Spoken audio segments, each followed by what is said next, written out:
Bien le bonjour à toutes et à tous, c'est Cryptéo, on se retrouve comme d'habitude pour faire le point sur les news macro-éco crypto. Merci à toi d'avoir cliqué sur la vidéo, tu ne seras pas déçu de la regarder en entier, je te l'assure, tu vas apprendre obligatoirement quelque chose en regardant cette vidéo.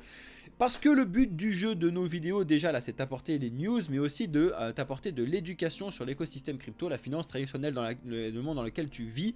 Donc, abonne-toi si ce n'est pas encore le cas. Là, ça te prend 2 secondes. Active bien évidemment la cloche pour être au courant des vidéos qu'on te poste, sachant qu'on t'en poste tous les jours. Regarde un petit peu ce qu'on te met sur la vidéo, sur la chaîne YouTube. Regarde ce qu'on te met dans les playlists, c'est très important. Toi qui veux absolument avoir de la formation et de l'éducation gratuite, regarde ce qu'on t'a mis dans les playlists sur la partie DeFi, sur la partie trading, sur la partie d'écosystème crypto complet.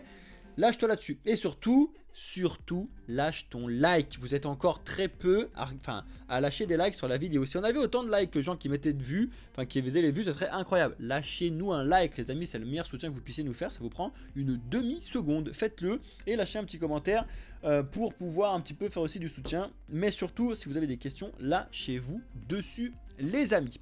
Aujourd'hui, alors, je vais vous faire le rapide point là d'abord sur ce qui se passe tout de suite, les news macroéconomiques qu'on attend, qu'on a vu, qu'on va voir, etc. Après, je vais faire une petite aparté 2 secondes sur un truc qui m'énerve en ce moment, donc reste bien connecté. Ça me fatigue énormément de voir tous ces genres de bêtises.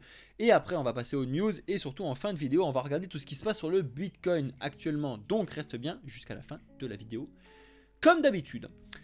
Bon alors, comme tu peux le voir, avec la lumière que je t'ai mis derrière, on a un beau bleu. Donc cette fois-ci, c'est plus un bleu d'ennui qu'un bleu d'indécision, même si c'est un bleu d'ennui dans l'indécision, je m'explique. On est carrément en train d'hésiter toujours entre les 33 000 et les 35 000, de savoir si on va voir les 38 000 parce qu'on a envie d'aller les voir, ou alors si on veut retourner sur les 32 000 pour rebondir, voire aller rechercher un petit peu plus bas.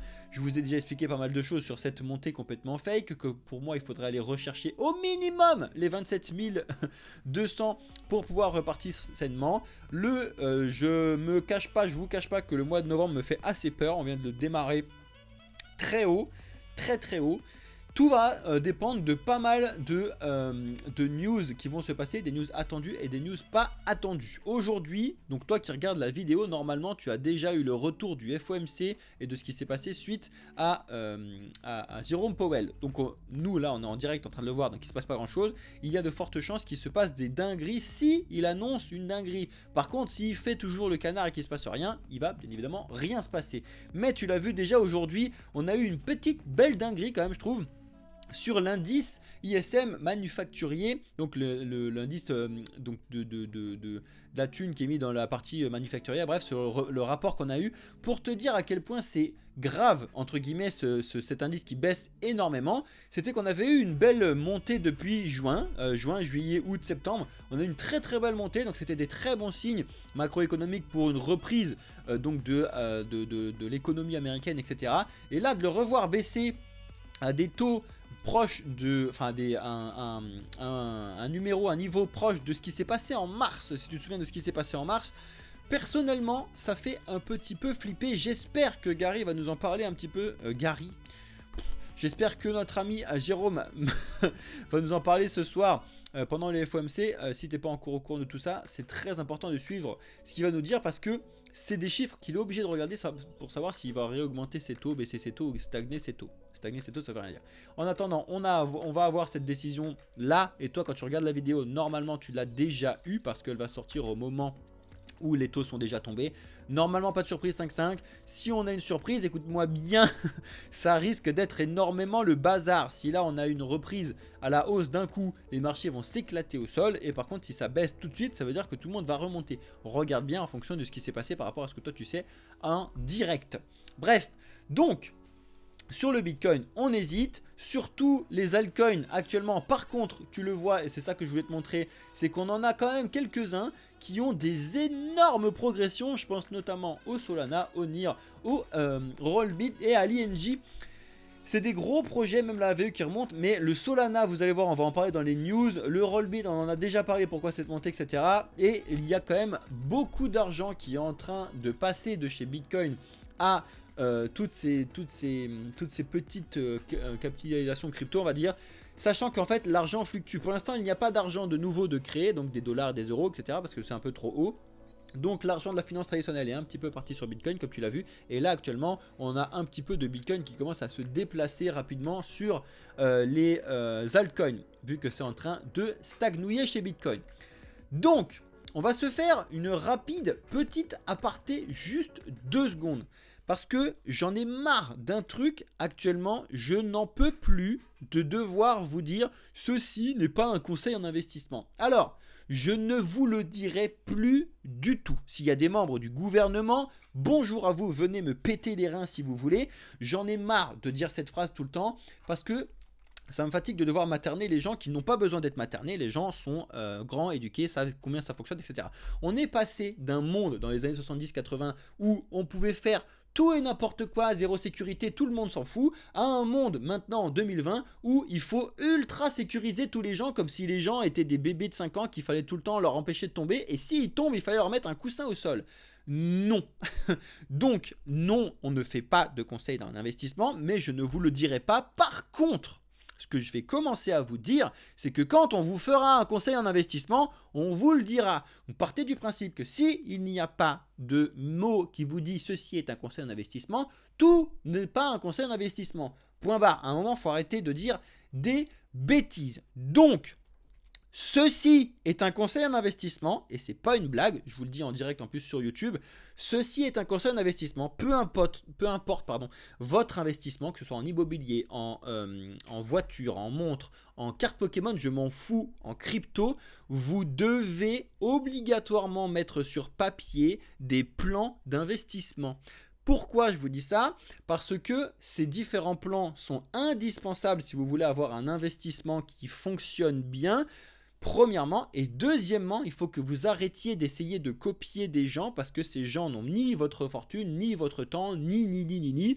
Vous devez faire vos plans en fonction de vous, votre capacité, votre temps, etc. C'est hyper important. Ça, c'est un conseil en investissement. Si vous voulez un accompagnement pour pouvoir faire vos plans dans l'écosystème crypto, pas que, vous savez que c'est un service qu'on vous propose chez Blockchain Capital, c'est pas obligatoire, vous faites ce que vous voulez, vous pouvez prendre des heures d'accompagnement, je sais qu'il y en a ici présents qui l'ont déjà fait avec moi et qui sont ravis par exemple. Moi je vous propose potentiellement de vous faire et de travailler avec vous en fonction de vous et c'est un accompagnement personnalisé parce que ça dépend de vous directement, donc je le vois avec vous directement, de faire un plan d'investissement court terme, un plan d'investissement moyen terme et un plan d'investissement long terme. D'accord? C'est très important, au moins dans l'évolution là-dessus, d'avoir ces 3 types de plans parce que c'est 3 types d'investissements complètement différents. Tant que vous n'aurez pas compris qu'on n'investit pas dans des shitcoins comme on investit dans le Bitcoin, c'est complètement différent et on n'investit pas non plus quand on utilise la technologie. Voilà, je voulais faire cette petite aparté les amis, j'espère que ça vous a plu, j'espère que vous avez compris. Si vous avez des questions à me poser, si vous en avez marre et s'il y a des membres du gouvernement qui en ont marre parce que je ne vais pas dire ceci n'est pas un conseil d'investissement, venez, on discute dans les commentaires de la vidéo, les amis.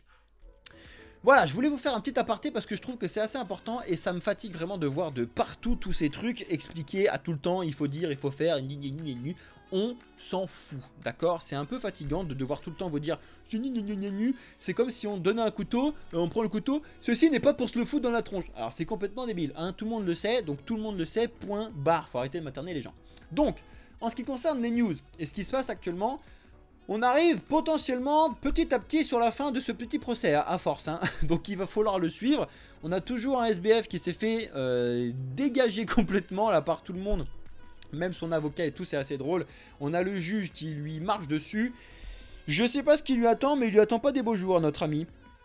On verra bien comment ça se passe. En attendant, il joue vachement bien au CON, pour ne pas dire le mot, hein, parce qu'on est sur YouTube, tu connais, bref. Mais regardez un petit peu ce qui se passe actuellement. Et que de toute façon, il joue la carte de ouais, désolé, j'ai été un peu nul, donc je savais pas, je m'en souviens plus.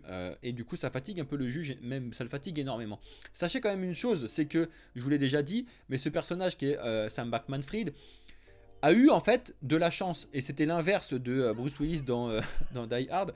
Mais c'était qu'il a été là au bon moment, au bon endroit, point.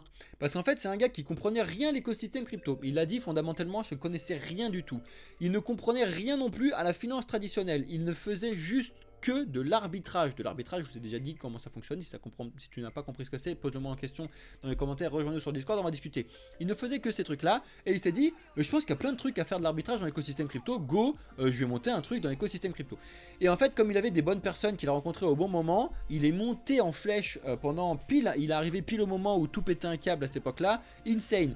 J'ai envie de te dire, c'est un petit peu la même chose avec Binance, sauf que Binance est arrivé en 2017 et que Binance, en fait, comme ils ont fait les trucs à peu près carrés derrière, ils ont réussi. Mais lui, il est arrivé pendant le bull run du coup de 2020-2021 et comme il a fait n'importe quoi, bah, ça s'est passé qu'est-ce qui s'est passé. Bref, donc suivez un petit peu ce process, c'est vraiment très important. Ensuite, effectivement, hier, donc le 31-10-2023, c'était les 15 ans donc du white paper de Bitcoin. Effectivement, pour ceux qui ne savent pas, le white paper est sorti le 31 octobre 2023. Il y en a qui disent que c'est l'anniversaire de Bitcoin, il y en a qui disent que l'anniversaire de Bitcoin c'est le jour où la blockchain de Bitcoin s'est lancée, donc le 2 janvier, le 3 janvier, le 4 janvier, je sais plus, tout début janvier, je crois que c'est le 2 ou le 4, il y a un trou de mémoire parce que je sais qu'il y a un anniversaire à moi dans ma famille en même temps, donc je confonds, bref, on s'en fout. Donc, il ne faut pas confondre de quoi on parle. Là, c'était un superbe petit anniversaire pour se rappeler de qui était Satoshi Nakamoto du white paper. Si vous voulez, vous avez un rapide résumé qui a été fait par Rémi sur le journal du coin. Ça peut être assez drôle à regarder. En ce qui concerne Avalanche et le projet d'Avalanche, si vous ne l'avez pas vu, c'est quand même une grosse news qu'il ne faut pas laisser transparaître trop facilement et l'oublier. Ça fait partie des news si vous avez des Javax, etc. Assez important. Ça y est, c'est la fin de Snowtrace sur Etherscan. Alors, ceux qui vont me dire cliquez, c'était la façon de traquer la blockchain de Avalanche, d'accord? Elle était actuellement en sous-catégorie d'Ether. Donc c'était dessus directement et on appelait ça Snowtrace. Donc ça y est, à partir du 30 novembre minuit, Snowtrace c'est terminé. Donc là vous allez me dire, et légitimement, comment on va faire pour traquer regarder les transactions qui sont faites sur la blockchain d'Avalanche? Et bien justement, ils expliquent qu'ils sont, et c'est ça que je trouve être une très bonne nouvelle, qu'ils sont en train de développer en interne sans avoir besoin de dépendance d'Etherscan, leur propre scan à eux. C'est une excellente bonne nouvelle. J'espère que ça va arriver dans la foulée et qu'ils se dépêchent un petit peu là-dessus. On va suivre tout ça en attendant, mais ça peut être des news assez importantes à surveiller si vous avez des AVAX sur le court moyen terme. En ce qui concerne Vitalik Buterin, je vous invite très fortement, ceci est un conseil en éducation, voilà, on va se les faire tous, hein, mais il faut absolument que vous regardiez ce petit graphique qui vous a fait ici Vitalik Buterin. Déjà, il explique depuis très longtemps qu'il faut faire très attention au layer 2 parce qu'il y en a trop, parce que s'il y en a trop, ça va être pas bon pour Ether, s'il y en a pas assez, c'est pas bon non plus. Il faut regarder un petit peu cette façon-là, surtout que je vous ai déjà dit qu'il faut surveiller quand même la partie des layers 2 pour le prochain bull run, parce que c'est une technologie qui vient d'émerger, en gros, qui apporte la scalabilité, et le but du jeu, c'est qu'on évite d'avoir un nouveau bull run avec des frais de gaz énormes sur Ether. Bref, vous devez regarder ce petit graphique, vous devez le comprendre en ce qui concerne les layers 0, les layers 1, les layers 2, etc.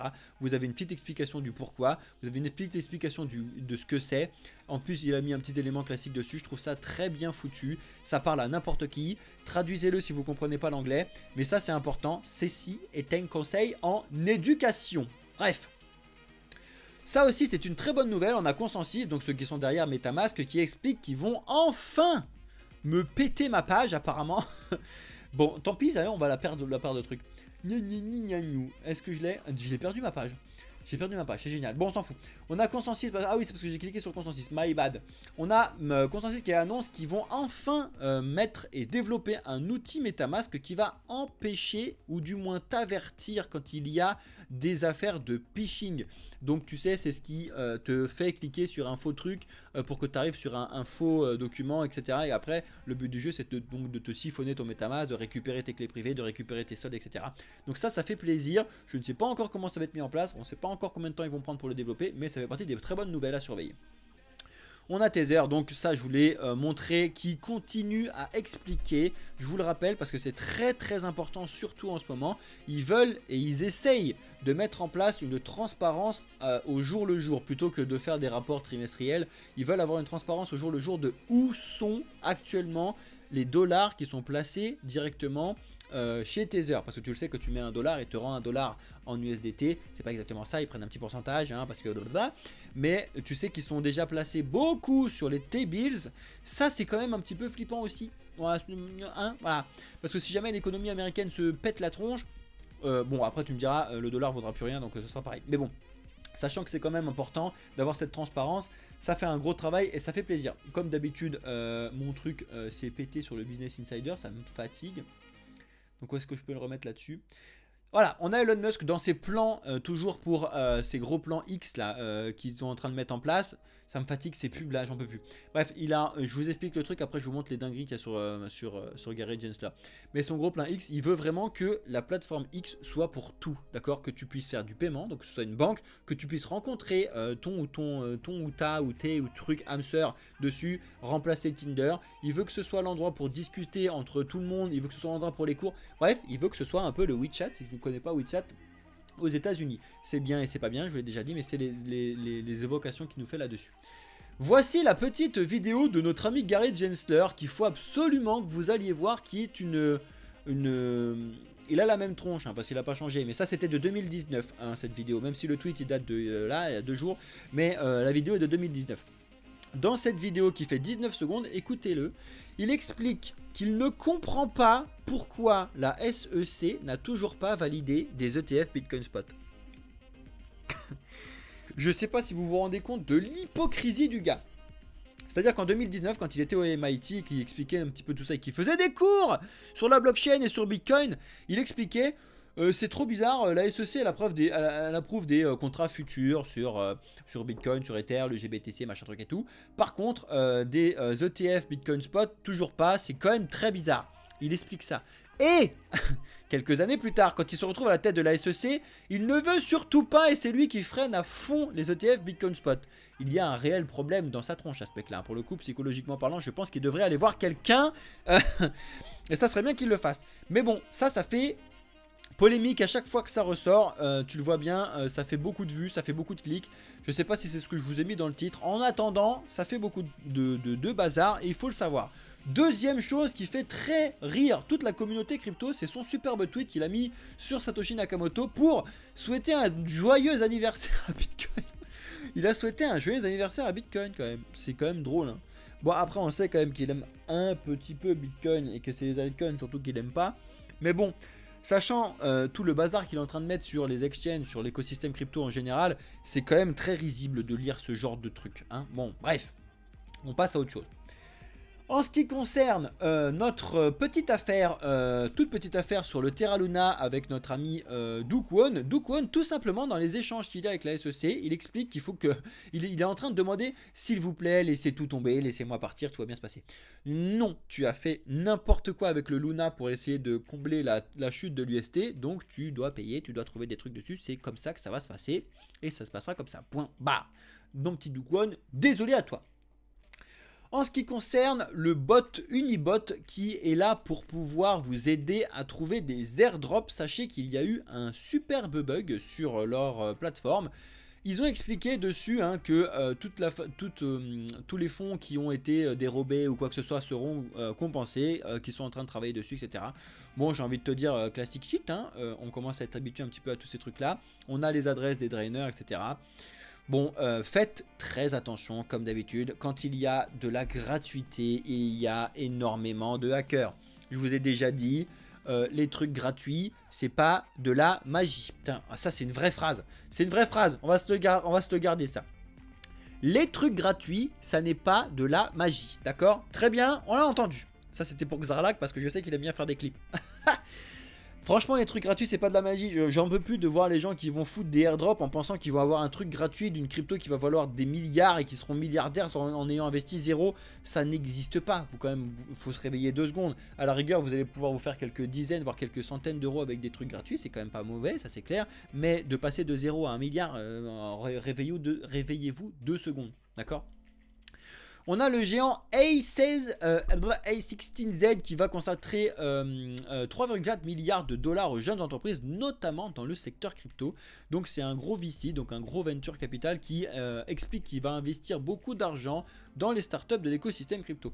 Tu vois quand même qu'il y a quand même pas mal de choses qui se contredisent de partout, où tu as bien évidemment beaucoup trop de réglementations qui sont mises en place d'un côté et donc qui cassent un petit peu tous les projets crypto, et de l'autre côté tu as des gros VC comme ça qui sont en train de consacrer énormément d'argent pour faire le développement de la blockchain, parce que forcément la blockchain et l'écosystème crypto c'est vraiment très intéressant, très important. On y arrive à tous ceux qui me posent des questions actuellement. Qu'est-ce qui se passe sur le Solana? Pourquoi le Solana il pète un câble? Le Solana pète un câble déjà parce que tout le monde pète un câble actuellement, donc c'est normal, d'accord. Et le Solana un petit peu plus parce que depuis septembre il n'y a que des bonnes annonces. Ils ont déjà eu un gros travail avec Circle et USDC. Ils ont eu tu sais qu'il y a FTX là qui en détient énormément. Ils en ont pris une grosse partie, ils l'ont stacké. Donc si c'est stacké, ça veut dire que c'est bloqué pendant X temps, et que du coup ils ne peuvent pas le vendre pendant X temps, donc ça veut dire que tout ça, ça fait participer des coups les gens à vouloir en acheter, etc. Et là, en plus de ça, en plus de ça, la blockchain de Solana explique qu'ils sont en train de travailler avec Amazon Web Services. Donc Amazon directement, le géant Amazon, signe entre guillemets un petit peu un bon pour accord à Solana en faisant ce type de move. Donc effectivement, le Solana regagne énormément en popularité et en investissement. Après, comme d'habitude, c'est des news centralisées sur quelque chose qui finalement c'est que des rumeurs, et que ça, le temps que le fonctionnement se mette en place, on va attendre un petit peu de temps. Bref, donc on verra bien ce qui se passe sur le Solana. En attendant, ça fait partie des gros projets concurrents à Ether avec ADA, etc. Ça y est, on arrive donc sur la fin de la vidéo et sur ce qui t'intéresse tout particulièrement, à savoir ce qui se passe actuellement sur Bitcoin, d'accord? On a un engouement complètement sur Bitcoin, et la question que se posent un petit peu tous les médias et que là se sont posés chez Cryptost, c'est de savoir si c'est un engouement qui est juste temporaire, ou est-ce que si on va avoir aussi un mois de novembre exceptionnel. Regardez un petit peu ce qui se passe à ce sujet, les chiffres qu'on a en France, à la rigueur c'est pas très grave, mais regarde un petit peu le pourquoi du comment sur ce type d'article là. Je t'en ai mis d'autres encore. Tu as par exemple celui-ci de Journal du Coin qui explique que Wikipédia s'enflamme pour Bitcoin, sachant que Wikipédia, il y a un peu plus d'un an, ils avaient viré les dons en Bitcoin, ce qui est complètement débile, hein, sachant que Wikipédia se veut un petit peu décentralisé, où c'est pas eux qui construisent le truc, c'est un petit peu tout le monde. D'empêcher une crypto comme Bitcoin de pouvoir être payé là-dessus, c'est complètement débile. Bref, en tout cas tu le vois que sur ce graphique là-dessus, qu'on a eu un bel engouement au mois d'octobre, mais aussi ce que je t'explique, c'est que l'engouement est très vite retombé, d'accord? Tu vois, on a eu cette montée d'engouement et très vite retombé, alors que le prix n'est pas du tout très vite retombé pour l'instant. Donc selon moi, il y a quand même 2-3 trucs qui se passent qui ne sont pas dans le bon sens. Si on veut que Bitcoin monte, il aurait un engouement qui continuerait de monter petit à petit, tu vois, sur quelque chose comme ça, pour que le Bitcoin puisse continuer de monter. C'est pour ça que je crois difficilement à retrouver un petit peu les 40 000 d'ici les prochaines semaines. Mais bon, tu connais un petit peu ce qui se passe sur l'euphorie. On continue avec ce type de news, avec la spirale de l'endettement et de ce qui se passe sur Bitcoin, hein, effectivement, avec l'inflation, avec la hausse des taux, avec l'endettement. Il y a quand même pas mal de choses. Donc regarde un petit peu ce qui se passe autour du PIB, autour du dollar, autour du pétrole, autour de tout ce qui se passe vraiment dans l'écosystème et dans la macroéconomie en général. Tu as un bon article qui est sorti là sur CoinTribune. Tu le vois bien actuellement, ça correspond à ma lumière bleue. Quasiment toutes les news sont en train de se poser la question de est-ce que le Bitcoin est bien parti, est-ce que tout ce est-ce que, on va voir comment il va se transformer après. Est-ce que finalement on va retomber pour aller re-respirer et que tout le monde a fait bon allez, on s'en fout. Et ça serait très sain pour l'écosystème, pour virer un petit peu tous ceux qui s'en foutent justement et repartir avec des gens qui s'y intéressent réellement. On verra bien en attendant. On a ce type de news aussi. Invesco Galaxy Spot Bitcoin ETF a rejoint le DTCC aux côtés de Lightshares de BlackRock. C'est ce qui a fait un petit peu cet engouement sur Bitcoin ces dernières heures, d'accord? Parce que si tu regardes donc le document DTCC, tu le vois dessus. S'il est dessus, il y en a plein qui disent que oui, c'est bon, c'est juste une question de jours d'approbation. Effectivement, les ETF Bitcoin Spot vont être acceptés. On en a déjà discuté 1 milliard de fois. C'est très important que vous puissiez comprendre tous ces trucs-là.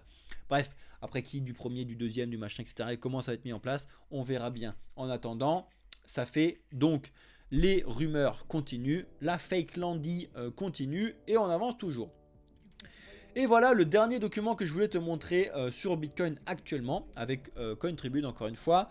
À quoi s'attendre en novembre? On va s'attendre à un boom ou à un crash. Donc selon eux, et c'est un petit peu comme ce que nous on vous dit aussi, c'est ou l'un ou l'autre. Ça serait assez étonnant de voir Bitcoin stagner sur tout le mois de novembre. Ce serait très étonnant. Là, c'est ce que je vous dis, c'est il y a deux solutions. Et c'est un petit peu aussi ce qu'ils disent, mais à leur façon sur le truc, c'est où on pète les 35 000 à la hausse et go 38,40 sur le mois de novembre. Donc c'est rapidement, là, on peut gagner 5 000 $. Si on a un pétage de câble, des validations, des trucs, etc. qui va se suivre. Ou alors, l'inverse, c'est-à-dire qu'on pète les 33 814 et on retourne et on pète à la chaîne toutes les résistances en dessous qu'on a, les 32 000, les 30 000, pour revenir rechercher les 27 200. C'est un petit peu le double scénario que je surveille personnellement et qu'on surveille chez Blockchain Capital sur le Bitcoin sur le mois de novembre. Encore une fois, personnellement, ça me fait un petit peu flipper ce qui se passe. Mais vous le savez qu'il n'y a pas de prise de parti ici, il n'y a pas de bêtises ou de choses qui vous disent oui, on a une boule de cristal, go, mets tout à 40 000. Non, on ne peut pas vous dire ça et on ne vous dira jamais ça. C'est pour ça que de toute façon, naturellement, il n'y a pas de conseil d'investissement. Donc, arrêtez de dire n'importe quoi. Voilà les amis, j'espère que les news vous ont plu, j'espère que tout ce que je vous ai dit, la petite aparté, ça vous a plu, j'espère que vous avez bien noté tout ça, j'espère que vous avez bien mis un commentaire avec une question, parce que je sais quand je vous mets ce type de news qui sont beaucoup polémiques sur pas mal de sujets, que vous avez des envies, des choses. Dites-le en commentaire, même s'il y a des rageux, je me ferai un plaisir de rigoler avec vous et de regarder un petit peu ce que vous avez mis. Bref, likez la vidéo, commentez et abonnez-vous comme d'habitude. Je reste en live avec les amis pour la soirée FOMC. Excellente journée, soirée ou nuit. C'était Cryptéo pour le projet Blockchain Capital. Ciao les amis YouTube.